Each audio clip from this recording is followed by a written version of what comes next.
E aí, pessoal, estamos aí com o nosso resumo, porque daqui a pouquinho você vai lá fazer o quê? Fazer as atividades, aqueles exercícios que nós preparamos para vocês, ok? Então, vamos lá para o nosso resumo de hoje? Olha aí, ó. Geradores e receptores, parte 2, né? Um resumo para vocês, uma revisão de conteúdo, para você fazer os seus exercícios de maneira tranquila. Esquema de um receptor. Os receptores elétricos são equipamentos que transformam energia elétrica em qualquer outro tipo de energia, né? Mecânica, aí som, né? Sonora, luminosa, assim por diante. Energia elétrica ele recebe. Em seguida, tem uma parte dentro dele que é uma queda de tensão, inclusive, e uma perda de energia, que é uma energia dissipada. E aí o resto da energia, depois que dissipou ali, fez funcionar o receptor, vai entregar o resto de uma energia não elétrica, tá? Então a gente procura não colocar junto aqui o resistor. O resistor é um receptor, mas a gente trata ele de maneira diferente. A gente fala só de receptor e a ideia nossa seria qualquer energia que não seja térmica, tá? Olha bem, nós temos aqui a equação do receptor. Lembrando que nós temos uma diferença, que é o sinal de mais. Quando nós tínhamos do gerador, U é igual a Y menos RI. Então, é importante você estar atento a isso aqui, tá? Bem tranquilo aí, não precisa se preocupar, mas é bom entender que um é mais, dentro do receptor, soma, no gerador diminui, certo? Então nós temos a DDP total oferecida aí ao receptor, né?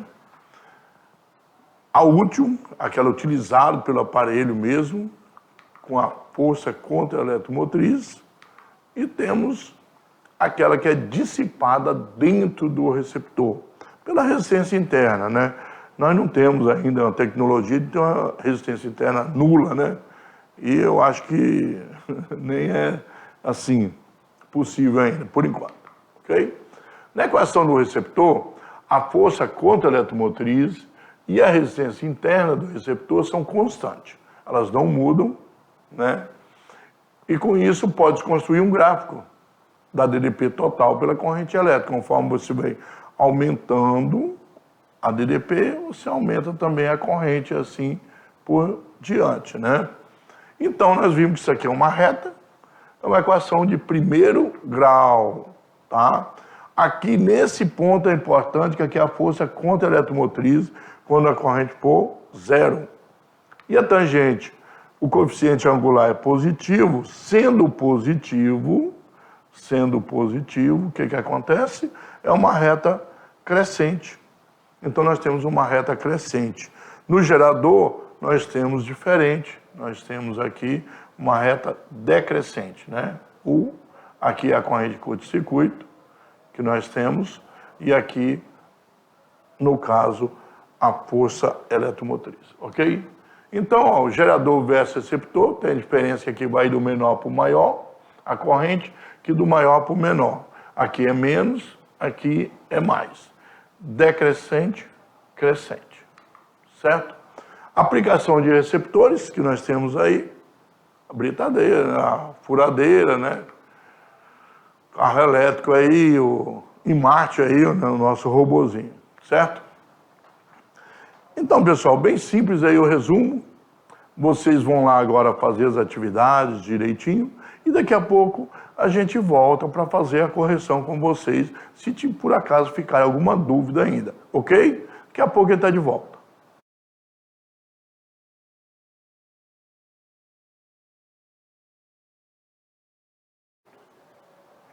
E aí, pessoal, fizeram as atividades de maneira tranquila, espero que está tudo bem, mas se tem alguma dúvida, vamos tirar agora. Vamos lá para a nossa atividade de sala?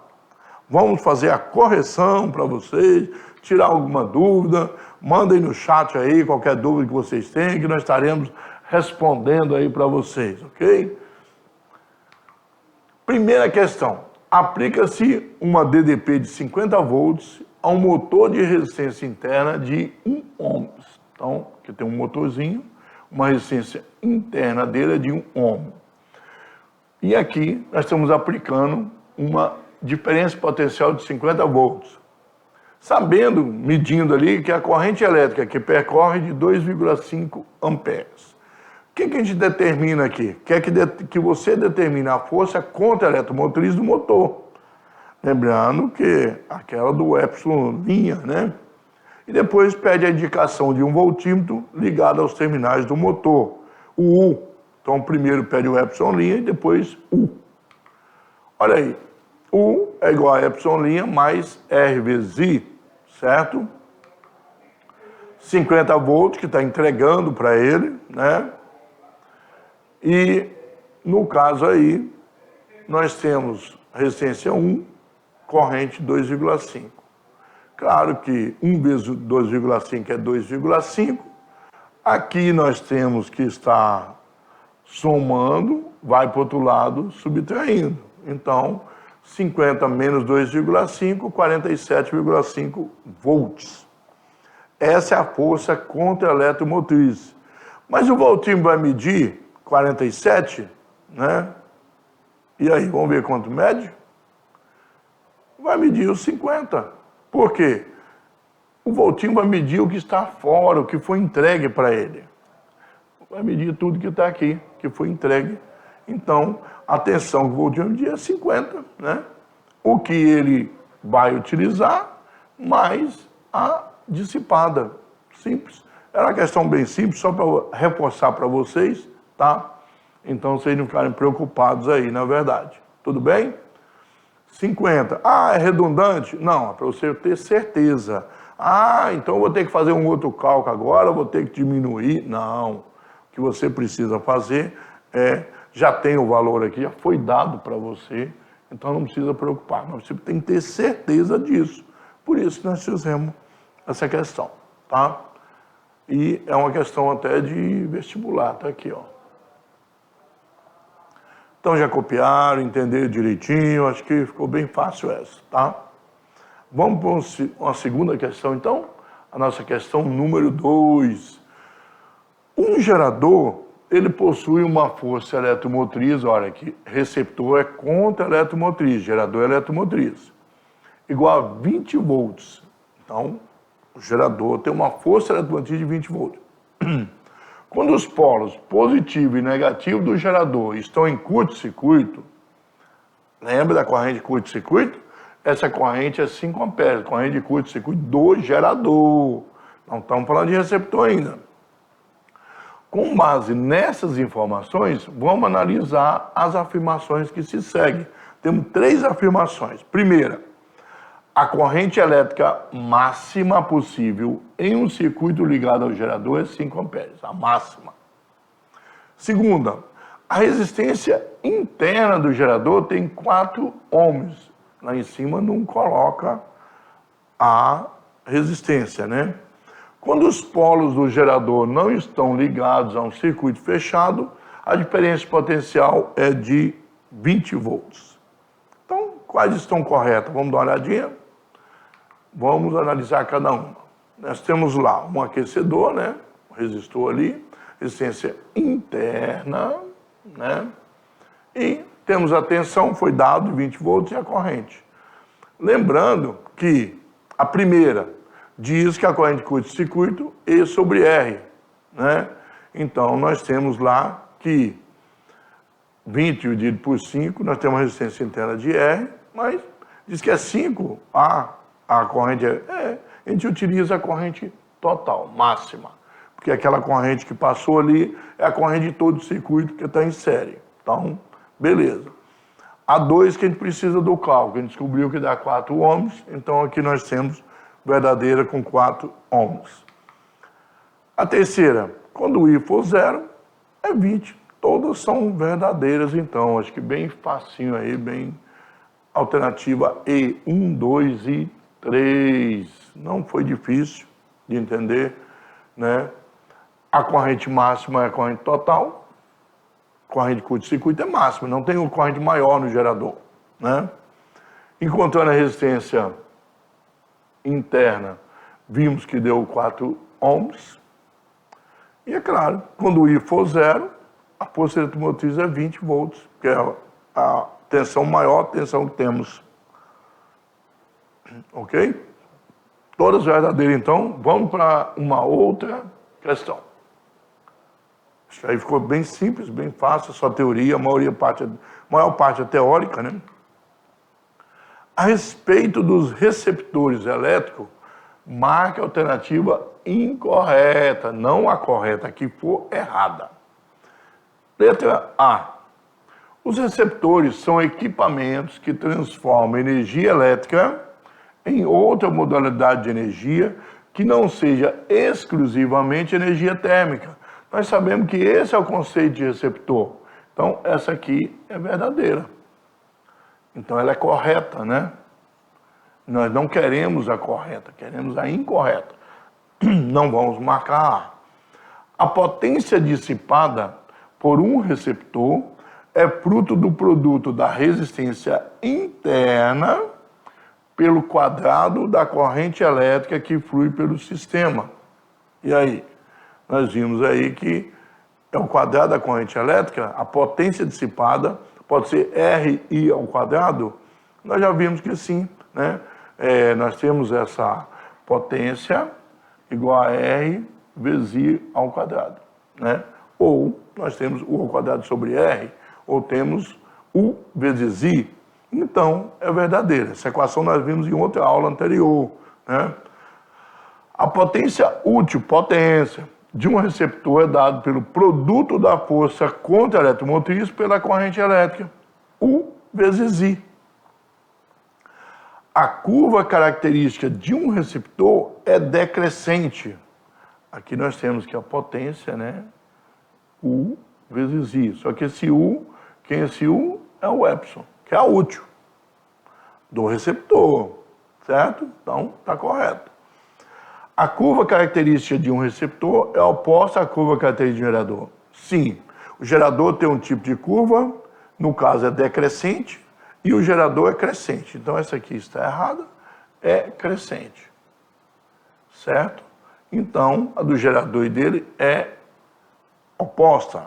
Claro que a letra D, né? Nós temos o gráfico para mostrar lá, crescente, e aqui está dizendo que é decrescente. Então, a letra D é a resposta aí que ficou, que é incorreta em todo esse processo que nós tivemos. A única que não era correta é a letra, nós temos aqui a letra D. Letra D, porque diz que é decrescente, na verdade nós estamos vendo que ela é crescente, ok? Mais uma questão teórica, antes da nossa questão de Enem. Um gerador funcionará em regime de potência útil máxima, certo?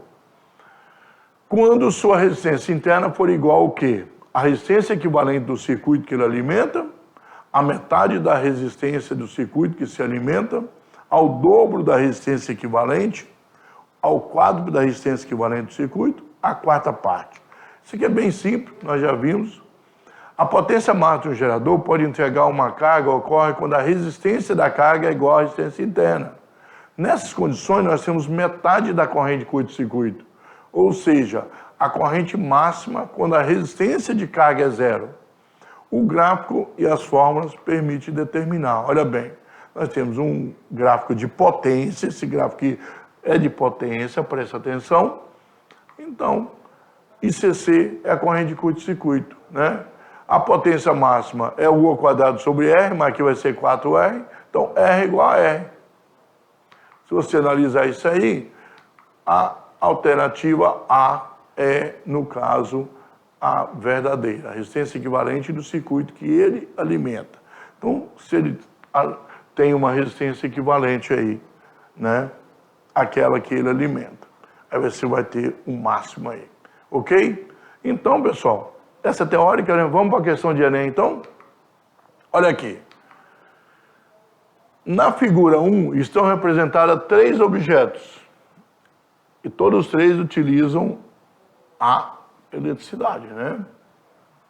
Os gráficos da figura 2 mostram o comportamento desse objeto por meio de suas características, tensão e corrente. Levando-se em conta o comportamento elétrico desses três objetos, julgue as proposições a seguir. Diz o seguinte: o chuveiro elétrico corresponde ao gráfico 1, está aqui, ó, gráfico 1, né? 1, 2 e 3, correto? Nós vimos ali.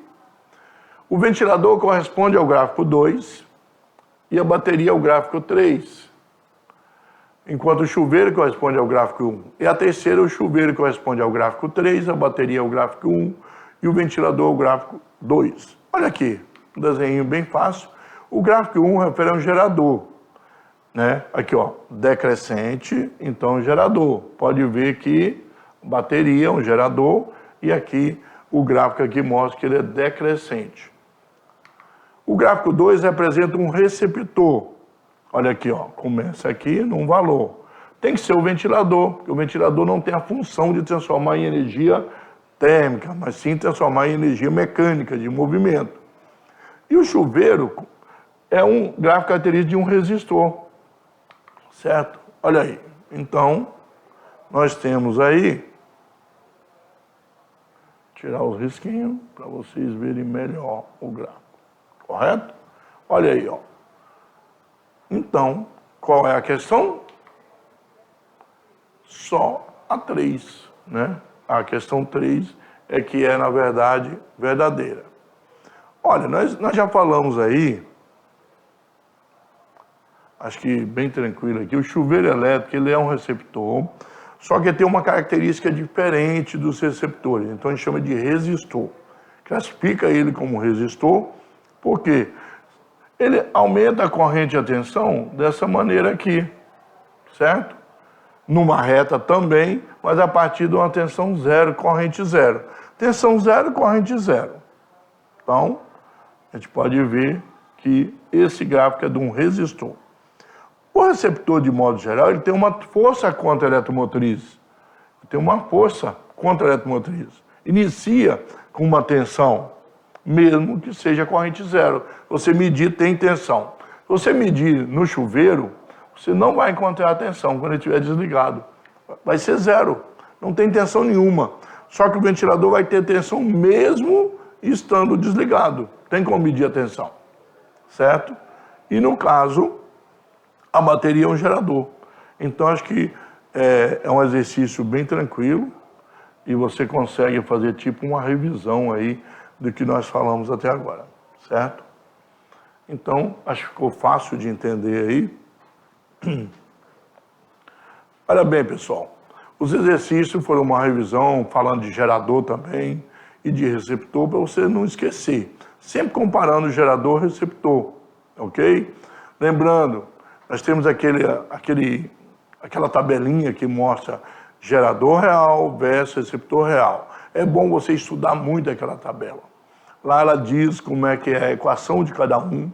O gerador é U é igual a Epsilon menos R vezes I. O receptor, U é igual a Epsilon' mais R' vezes I. O gráfico do gerador é uma curva decrescente. O gráfico do receptor, uma curva crescente a partir de uma tensão inicial, diferente de zero. O gráfico do resistor é uma reta crescente a partir do zero. E aí, a resistência interna, tanto do gerador, resistência em si, interna, do receptor, e também a resistência externa, que no caso do resistor, são constantes, são considerados ômicos, né? Nós já vimos lá, resistência ômica, resistência não ômica, ok? Pessoal, então, a nossa aula termina por aqui. Até a próxima aula, pessoal.